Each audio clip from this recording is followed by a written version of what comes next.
একটা উৎসব, এর ব্যাপারে আপনি কিছু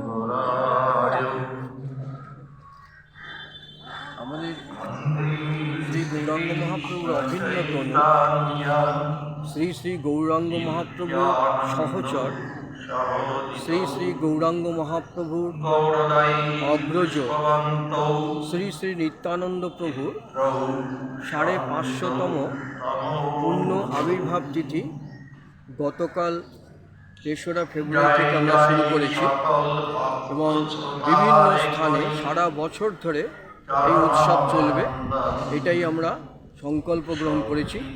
গতকাল নগর সংকীর্তন এবং লেকটাউনের রাজপথে নগর সংকীর্তন হয়েছে। ভক্ত জনগণ তারা হরিনাম কীর্তনে মেতে উঠেছিলেন। সেখানে শ্রী গৌরাঙ্গ মন্দিরে শ্রীমান মহাপ্রভুর গৌরাঙ্গ নিত্যানন্দ প্রভুর বিশেষ অভিষেক পূজা হয়েছে এবং সংকীর্তন আর স্তবপাঠ গুণানুবাদ কীর্তন হয়েছে।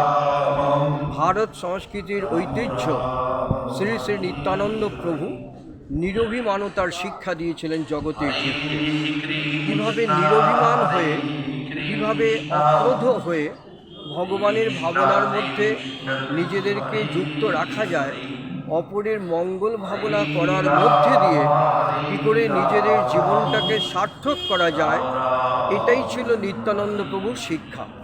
নিত্যানন্দ প্রভু আমাদেরকে শিক্ষা দিলেন, কারুর প্রতি কোনো কঠোর ব্যবস্থা নিও না, সকলকার সাথে তুমি মিলিত হও, সহিষ্ণু হও, সকলকে ভালোবাসো।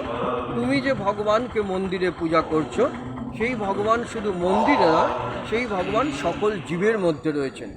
নিত্যানন্দ প্রভু আজ থেকে 550 বছর আগে এই বার্তা আমাদের সকলকার কাছে দিলেন। আমরা পরবর্তীকালে স্বামী বিবেকানন্দের কাছে শুনেছি, জীবে প্রেম করে যেই জন সেই জন সেবী সেই ঈশ্বর। ঠিক গৌরাঙ্গ মহাপ্রভু নিত্যানন্দ প্রভুর যে বার্তা, জীবের সম্মান দিবে জানি কৃষ্ণ অধিষ্ঠান, এই বার্তারই যেন প্রতিফলন স্বামী বিবেকানন্দের এই কথার মধ্যে দিয়ে আমরা বিভিন্ন স্থানে সারা বছর ধরে আমরা নিত্যানন্দ মহিমা নিতাইয়ের গুণগান কীর্তন করব।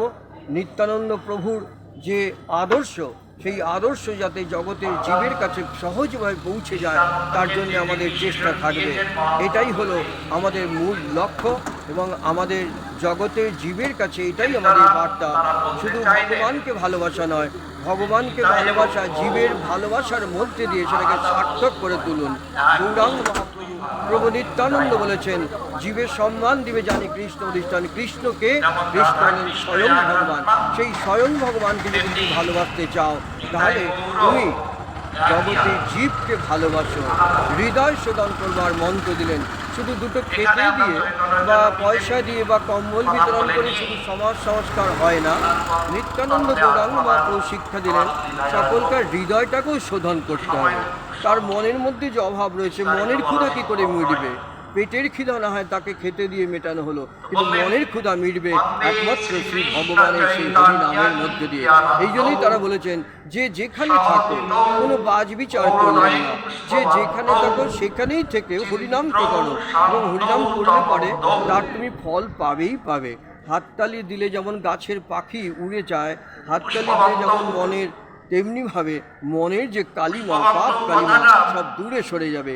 তাই বললেন মহাপ্রভু চৈতন্য, হরে কৃষ্ণ কৃষ্ণ কৃষ্ণ হরে হরে, হরে রাম রাম রাম হরে হরে।